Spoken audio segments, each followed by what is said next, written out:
विश्वस्य कर्तारम अनेक रूपम असं शिवशंकराचं वर्णन केलं जातं. भगवान शिवशंकर म्हणजे सृष्टीचे कल्याण करते.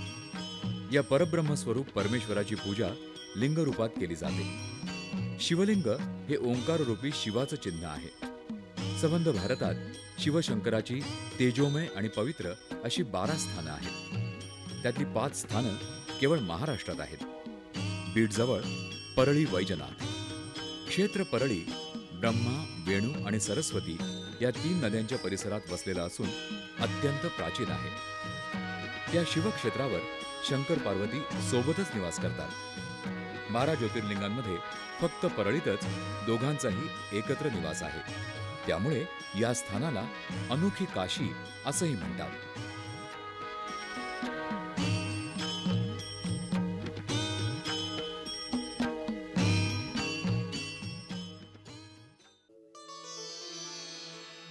पुणे जिल्ह्यातील राजगुरुनगर तालुक्यात सह्याद्री पर्वतात भीमाशंकर या शिखरावर हे स्थान वसलेलं असून अत्यंत प्राचीन आणि पवित्र आहे.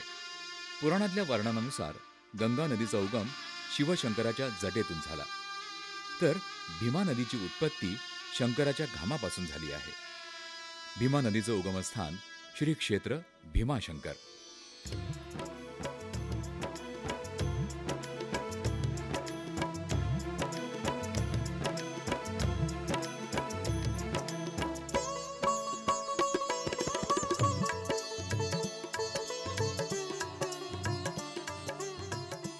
बारा ज्योतिर्लिंगांपैकी अष्टमहत्वाचं स्थान औंढा नागनाथ. हे स्वयंभू शिवलिंग पांडवकालीन असून जाज्वल्याचं प्रतीक मानलं जातं.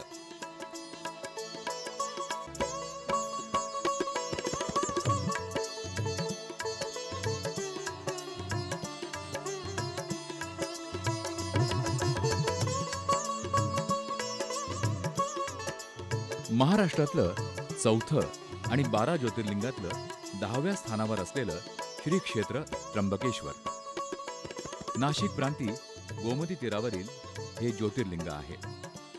शिवलिंग म्हणजे ब्रह्मा, विष्णू आणि महेश्वराचं स्वरूप आहे, म्हणून हे त्र्यंबकेश्वर म्हणून गणलं जातं.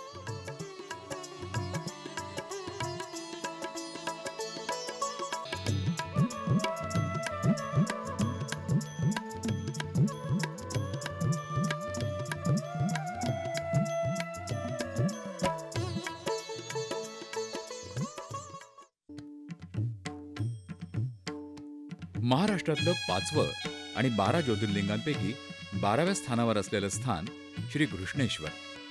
भगवान शंकराच्या ज्योतिर्लिंगाच्या यात्रेत ज्याचं दर्शन केल्याशिवाय यात्रा पूर्ण होत नाही असं तेजोमय शिवज्योतिर्लिंग म्हणजे घृष्णेश्वर.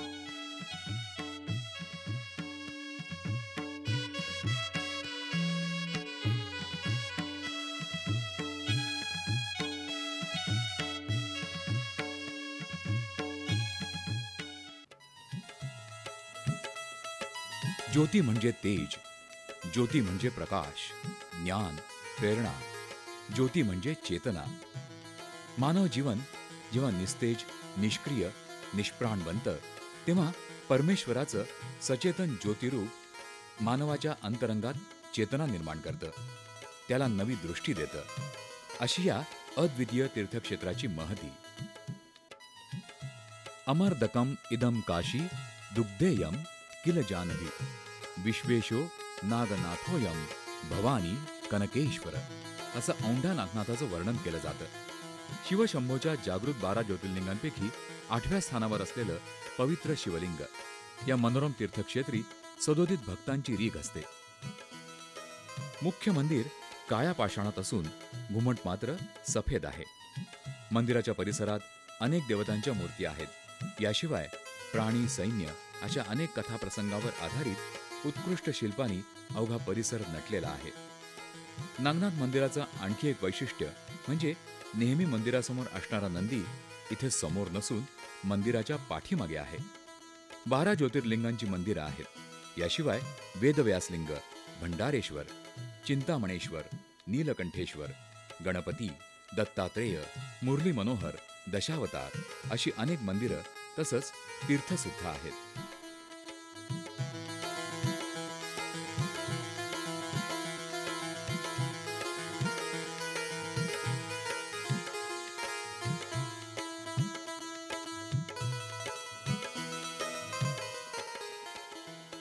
औंढा नागनाथचं हे ज्योतिर्लिंग भारतातील 12 ज्योतिर्लिंगापैकी 8व्या स्थानावर असलेलं नागेशम दारुकावने या नावाने ओळखलं जाणारं ज्योतिर्लिंग आहे. येथील शिवमंदिर पांडवाचा ज्येष्ठ बंधू युधिष्ठिर यांनी बांधलं असल्याची परंपरा सांगते. तर देवगिरीच्या यादवांच्या काळात म्हणजे साधारणपणे 7व्या किंवा 8व्या शतकामध्ये हे मंदिर बांधलं असावं असं इतिहास संशोधकाचं मत आहे. या ज्योतिर्लिंगाचं एक आगळंवेगळं वैशिष्ट्य असं आहे की हे ज्योतिर्लिंग हरिहरात्मक ज्योतिर्लिंग म्हणून प्रसिद्ध आहे. म्हणजे याचा अर्थ असा की शिव आणि विष्णू या दोन्ही देवतांचं एकात्मरूप या ठिकाणी झालेलं आहे. म्हणून येथील शिवलिंगाला भक्तांकडून तुलसीपत्र, बिल्वपत्र अर्पण केल्या जातं. शिवमंदिराला पूर्ण प्रदक्षिणा घातली जाते आणि येथील शिवाचं चरणामृत प्राशन केल्या जातं. हे सगळे धार्मिक सोपस्कार या तीर्थक्षेत्री होतात. याचं कारण या ठिकाणी विष्णू कायमरूपी वास्तव्याला आहेत. आपल्या भारतामध्ये जी 12 ज्योतिर्लिंग आपण शिवाची प्रतीकं म्हणून मानतो त्याच्यापैकी 3 ज्योतिर्लिंगे अशी आहेत की जी शिव आणि विष्णूचं प्रतीकं मानली जातात. त्याच्यापैकी औंढा नागनाथ एक हे आहे. दुसरं उत्तर प्रदेशातलं काशी विश्वेश्वर आहे. तर तिसरं आपल्याच महाराष्ट्रातलं नाशिक त्र्यंबकेश्वर आहे. त्र्यंबकेश्वर हे तिन्ही देवतांचं अधिष्ठान मानलं जातं. याचं दुसरं महत्त्वपूर्ण वैशिष्ट्य असं आहे की येथील ज्योतिर्लिंग हे पश्चिमाभिमुख आहे. मंदिराचं मुख्य प्रवेशद्वार हे पश्चिम दिशेला आहे. पूर्वी हे पूर्व दिशेला होतं असं सांगितलं जातं. महाराष्ट्रातील थोर संत नामदेव महाराज यांच्या भक्ती सामर्थ्याने येथील मंदिर फिरल्याचा उल्लेख केला जातो. धार्मिक दृष्टिकोनातून आजही या ठिकाणी काही पुरावे आपल्याला दिसून येतात. जसं की कुठल्याही तीर्थक्षेत्रा ठिकाणी आपण जर गेलोत तर त्या ठिकाणी पाण्याचं कुंड हे मंदिराच्या समोर असतं. येथे मात्र हे कुंड पाण्याचं मंदिराच्या पाठीमागच्या बाजूला आहे. तसेच चौघडा वाजवण्याचा जो नगारखाना असतो तो नगारखाना मुख्य प्रवेशद्वारावर असतो. परंतु येथील नगारखाना हा पश्चिम द्वारावर असल्यामुळे या ठिकाणी सश्रद्ध मनाला असं पटतं किंवा भक्तीने चमत्कारिक झालेलं मंदिर आहे. मंदिराची रचना बघितल्यास ही 2 भागामध्ये आपल्याला दिसून येते. खालचा भाग हा पूर्णपणे हेमाडपंथी शिल्पकलेचा आहे तर वरचा भाग हा पांढऱ्या रंगाचा दिसून येतो.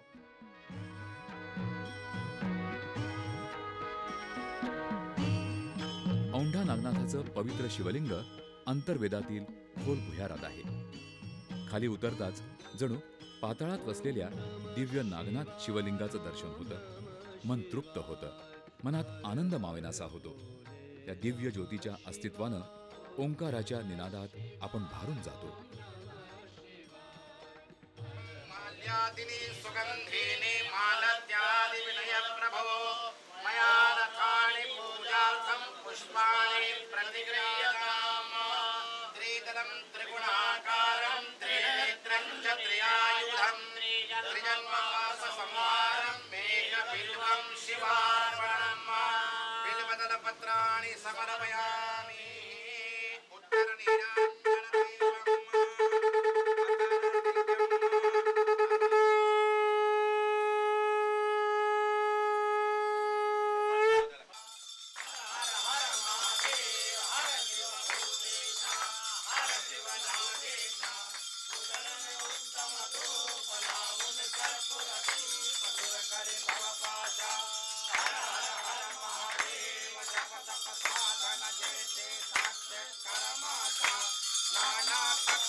यत्र पूर्वे साध्या सन्ति देवः ॐ राजाधिराजाय प्रसयसागिने नमो वयं वै श्रवणाय कुर्महे समे कामान् कामकामाय मह्यं मामेश्वरो वै श्रवणो दधातु राज वै श्रवणाय महाराज। इतिहास प्रसिद्ध अहिल्याबाई होळकर यांनी या मंदिराचा जीर्णोद्धार केला असल्याचं सांगितलं जातं। याचं आणखीन एक वैशिष्ट्य असं सांगितलं जातं की हे ज्योतिर्लिंग स्वयंभू ज्योतिर्लिंग आहे। म्हणजे याचा अर्थ असा की याची निर्मिती किंवा स्थापना कुणीही केलेली नाही। जसे की रामेश्वरचं ज्योतिर्लिंग प्रभू रामचंद्रांनी प्रस्थापित केलं असं सांगितलं जातं। घृष्णेश्वरचं ज्योतिर्लिंग घृष्णा नावाच्या दासीमुळे प्रस्थापित केलं जातं हे सांगितलं जातं। परंतु येथील ज्योतिर्लिंग कुणी प्रस्थापित केलं नाही, केवळ पांडवांनी याचा शोध लावला, म्हणून हे येथील ज्योतिर्लिंग स्वयंभू ज्योतिर्लिंग आहे। आनंद रामायण, प्रतिष्ठान महात्म्य आणि महानुभाव ग्रंथ या धार्मिक ग्रंथाच्या आधारे हे ज्योतिर्लिंग 12 ज्योतिर्लिंगापैकी एक असल्याचं निश्चितपणे सिद्ध झालेलं आहे। या ठिकाणी भाविकांच्या दृष्टिकोनातून त्यांच्या व्यवस्थेसाठी नागनाथ संस्थान विश्वस्त मंडळ कार्यरत आहे। शासनाच्या आधिपत्याखाली मराठवाडा प्रांत हा आल्यानंतर पूर्वी हैदराबाद गव्हर्नमेंटमध्ये असलेला हे ज्योतिर्लिंग महाराष्ट्रामध्ये विलीन झालं आणि इतर देवस्थानाप्रमाणे याही देवस्थानामध्ये मुंबई सार्वजनिक विश्वस्त व्यवस्था अधिनियम लागू करण्यात आला आणि या व्यवस्थापनाच्या दृष्टिकोनातून या ठिकाणी तहसीलदार औंढा नागनाथ यांच्या आधिपत्याखाली अध्यक्षतेखाली 10 जणांचं विश्वस्त मंडळ कार्यरत आहे। भाविकांना या ठिकाणी देवस्थानच्या वतीनं अनेक प्रकारच्या सुविधा उपलब्ध करून दिलेल्या आहेत। जसे राहण्याची व्यवस्था आहे, या ठिकाणी आहे, पिण्याची पाणी आहे, विद्युत व्यवस्था आहे, पण ज्या व्यवस्था आहेत त्या सध्या थोड्याशा अपुऱ्या आहेत। या व्यवस्था पूर्ण करण्याच्या दृष्टिकोनातून महाराष्ट्र शासनाने नुकताच या देवस्थानाच्या विकासासाठी एक विकास कृती आराखडा कार्यक्रम तयार केला असून महाराष्ट्र शासनाने त्याला यास मान्यता दिलेली आहे आणि जवळजवळ 60 ते 70 लाख रुपयाचा निधी या देवस्थानच्या विकासासाठी उपलब्ध करून दिलेला आहे, ज्याच्या कामकाजाला नुकतीच सुरुवात झालेली आहे। भाविकांना या माझी अशी नम्र विनंती आहे की त्यांनी या ठिकाणी येऊन देवस्थानाचा भगवान शिवशंकराचा कृपा आशीर्वाद घ्यावा। या ठिकाणी येण्यासाठी महाराष्ट्र राज्य मार्ग परिवहन महामंडळाकडूनही या ठिकाणी बसेसची व्यवस्था आहे। महाराष्ट्रातल्या मोठमोठ्या ठिकाणाहून मुंबई, पुणे, नागपूर, कोल्हापूर आदी ठिकाणांनी बसेसची व्यवस्था आहे। एवढंच नव्हे तर आता नव्याने चौधरी यात्रा कंपनी यांच्याकडूनही या ठिकाणी बसेसची व्यवस्था किंवा त्यांच्याद्वारे दर्शनाची व्यवस्था या ठिकाणी केल्या जाते। माझी भाविकांना विनंती आहे की त्यांनी या पवित्र अशा ज्योतिर्लिंगाचा लाभ घेऊन आपलं जीवन सार्थकी करावं। मंदिर आणि त्याच्या चारही बाजूंना असलेली भिंत मजबूत असून मंदिरातील ओवऱ्याही प्रशस्त आहेत। सभामंडप 8 खांबावर आधारलेला असून त्याचा आकार गोल आहे। शिव आणि विष्णू वसलेलं हे एकमेव स्थान।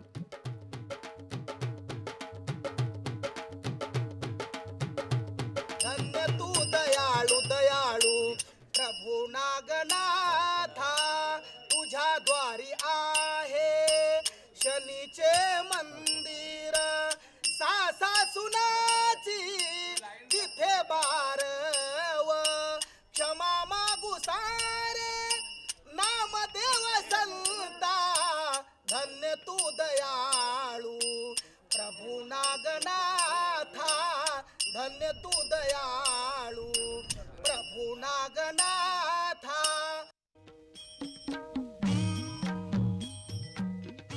परिसराच्या आसपासच लाल पाषाणाचं एक कलापूर्ण तीर्थ असून त्याला शिवालय तीर्थ म्हणतात। एकदा पार्वतीला खूप तहान लागली म्हणून शंकरानं जमिनीत त्रिशूळ मारून भोगावती या पाताळ गंगेचं पाणी वर आणलं, त्यालाच शिवालय तीर्थ म्हणतात।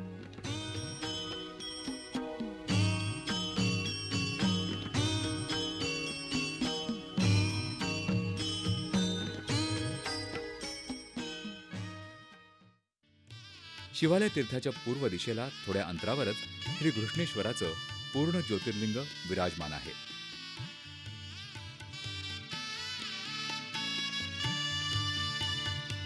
मंदिराला प्रशस्त आवार असून भव्य प्रवेशद्वार आहे। मंदिर अत्यंत भव्य असून भारतीय शिल्पकलेचा एक उत्कृष्ट नमुना म्हणून गणलं जातं। मंदिराच्या अर्धा उंचीचा भाग लाल पाषाणात आहे. वरच्या भागावर दशावतार शंकर पार्वती अशी सुंदर शिल्प आहेत. दगडावरील कलाकुसरीचं खोदकाम प्रेक्षणीय आहे. संपूर्ण सभामंडप दगडी असून भव्य 24 खांबांवर आधारलेला आहे. सभामंडपात मध्यभागी भव्य नंदी आहे. श्री घृष्णेश्वर शिव ज्योतिर्लिंगाचं दर्शन म्हणजे पवित्र असा रमणीय अनुभव आहे.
कृष्णेश्वराचं दर्शन आणि सुंदर परिसराचा सहवास म्हणजे खरोखरच एक दिव्य अनुभूती आहे. अवर्णनीय सुखाचे मनात तरंग उठतात.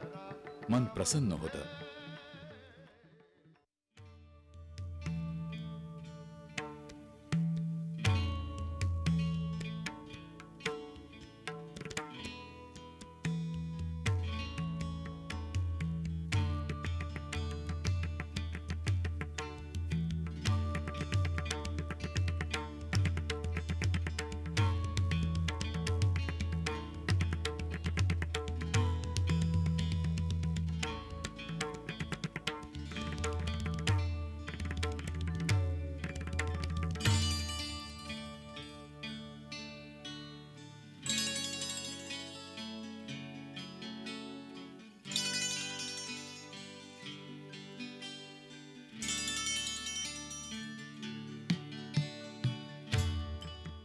जे भारतात 12 ज्योतिर्लिंग जे आहेत हे त्यापैकी शेवटचं ज्योतिर्लिंग आहेत. हे कृष्णेश्वर म्हणून ज्योतिर्लिंग आहे. वैशिष्ट्य ह्या ज्योतिर्लिंगाची जी वाहिनी आहे ती पूर्वाभिमुख आहे. 11 ज्योतिर्लिंगाची जी वाहिनी आहे ती उत्तराभिमुख आहे. हे मंदिर इंदोरच्या देवी अहिल्याबाई होळकरानं मंदिराचा जीर्णोद्धार केलेला आहे. इथे महाशिवरात्र श्रावण मास यात्रा असते. महाशिवरात्रीला इथे कमीत कमी 4-5 लाख लोक दर्शन करतात. शिवालय कुंडावर श्रीची पालखी नेतात आणि महाशिवरात्रीला भाविक खूप दर्शन घेतात. श्रावण मासात प्रत्येक सोमवारी इथे गर्दी असते. 1.5 लाख भाविक दर्शन घेतात.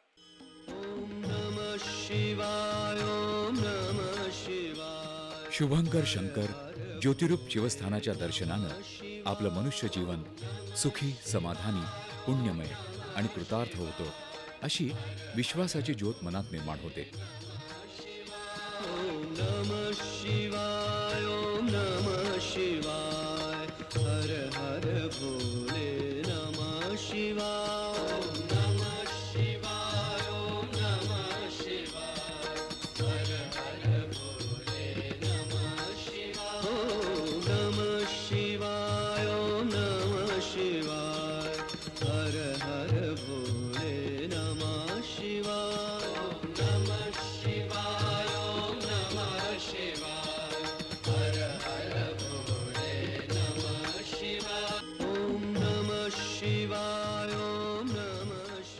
हाच ज्योतिर्लिंगाच्या दर्शनाचा महिमा आहे.